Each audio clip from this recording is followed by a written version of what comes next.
My name's Chris Beaty, and I like telling stories. Some of my stories are funny, some of them are dumb, but if I do it right, they're all entertaining. This is As Told by C.S. Beaty.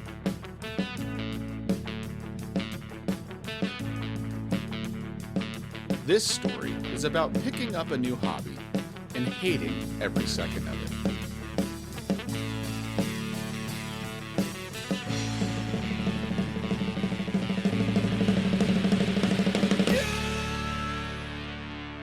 My dad never golfed, and I can only imagine that his father before him never golfed either. I was the next in line of generations of non-golfers, and I always assumed it was my duty to uphold the family legacy. But I also assumed I would get a job in engineering and spend my days with spreadsheets, American Institute of Steel construction manuals, and TI-89 calculators. That was always the plan during my 5 years of engineering school, at least until a regional vice president named Guenther Dziuvenis convinced me to go into sales instead and work for him. In my job interview, Guenther asked if I golfed. I told him no. He told me that wouldn't be a problem. He didn't golf either. But if I ever wanted to learn, well, it would probably be a good idea. He said he would even have the company pay for golf lessons. During my first week on the job, the U.S. Senior Open was being played at the Omaha Country Club for the first time ever, and my new office excitedly purchased a set of 4 tickets to the event. As a new member of the sales team, I was granted the opportunity to help fill these tickets, if only I had any idea what one was supposed to do at a golf event that wasn't even for the normal professional golfers. My coworker Al had to explain it to me. So this is the U.S. Open? No, the Senior Open. What's the difference? This is for the Senior PGA. The what? The Senior PGA. It's for older golfers who aren't in the regular PGA. Well, I mean, a few of them play in both. Like Phil Mickelson? No. Like Bernard Langer. Who? Freddie Couples? Who? God damn it. Tom Watson? You ever heard of Tom fucking Watson? No. Al had some serious work to do with me.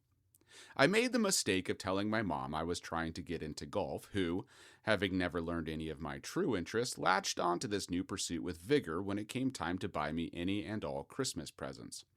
When I turned 24, my mom instructed Eileen's Colossal Cookies to make me a golf-themed birthday cookie, and when they returned from South Carolina, I was given screen-printed golf balls with the logo of each of the tourist traps my parents had visited.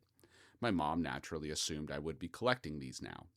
My Christmas present was a cheap rangefinder, which my mom admitted she didn't know what it did, but it was the only golf accessory she found that fit in her budget. Next, I unwrapped a navy blue golf polo so I could proudly show off my cup size like all the other man-boobed golfers who just assumed no one could see their nipples when they wore their polyester blend polos to the office each and every single day. But after buying a hand-me-down pair of clubs from Al at the office, I did have some intention of learning the game, if for anything else so that I could leave the office early, and for days on end, to participate in all the sponsored golf outings. It reminded me of how all the nicotine-addicted coworkers at Pizza Hut got additional smoke breaks while the rest of us were expected to actually work our entire shifts. As it turns out, it probably would have been easier if I just took up smoking. Al did both things. He really had life figured out. He also wore a lot of golf polos to work, and yes, I could always see his nipples. I asked an old classmate to teach me how to swing a club. He had been golfing his entire life and even did it competitively in high school, and he didn't mind all the range balls I was able to expense on my company credit card. At the end of my first lesson, I had not been infected with anything resembling a love for golf.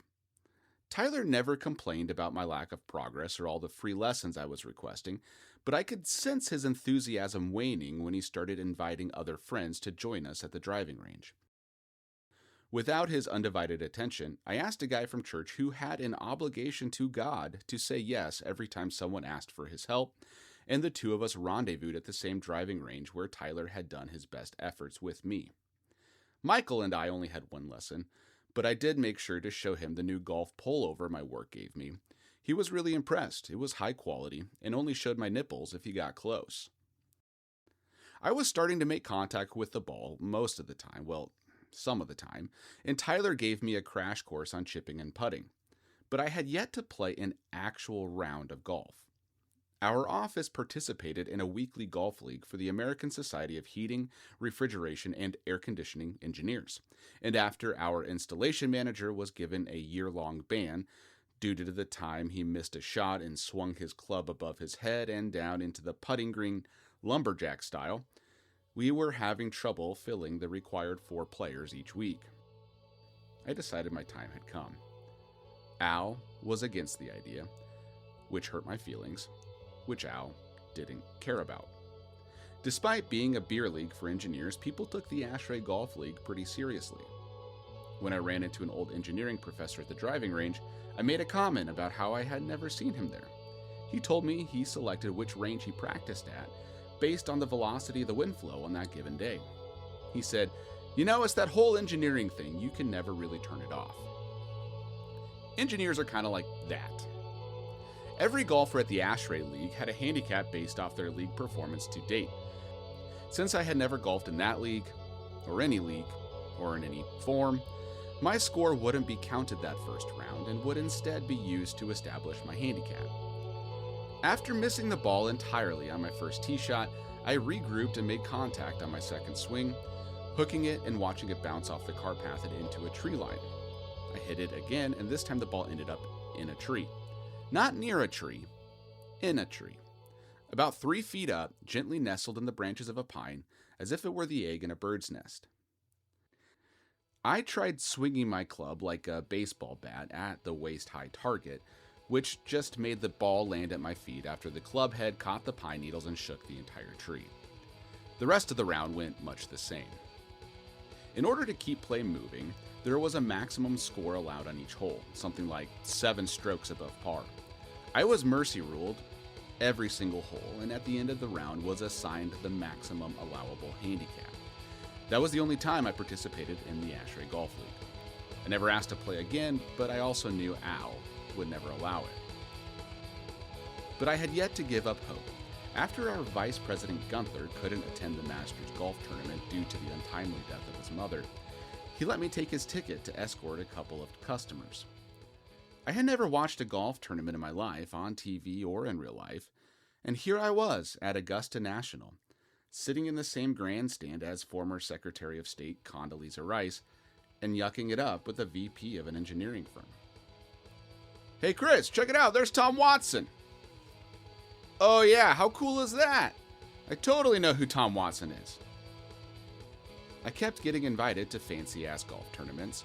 I not only went to the Masters a second time, I also took customers to the PGA Championship and the US Open. The real one, not the one for old people. I could talk about golf even if I couldn't play golf. And for Christmas that year, my mom bought me a series of golf lessons. By the end of these private sessions, I knew what a proper swing felt like, and when I aimed my ball at the driving range, well, it kind of went in that general direction. I was so thrilled that I accepted an invitation from a customer to go golfing. I told him about my lessons, and as we drove back to the clubhouse after the round, he tried to encourage me in my new hobby. "Chris, that's great you're going to start taking lessons soon. I really think you'll get a lot out of those. That will help your game a lot." Fuck it. Golf is stupid. I don't like looking at man boobs enough to be a golfer anyways. As Told by C.S. Beaty is written and performed by Chris Beaty. Music is Speak Loud Advocate.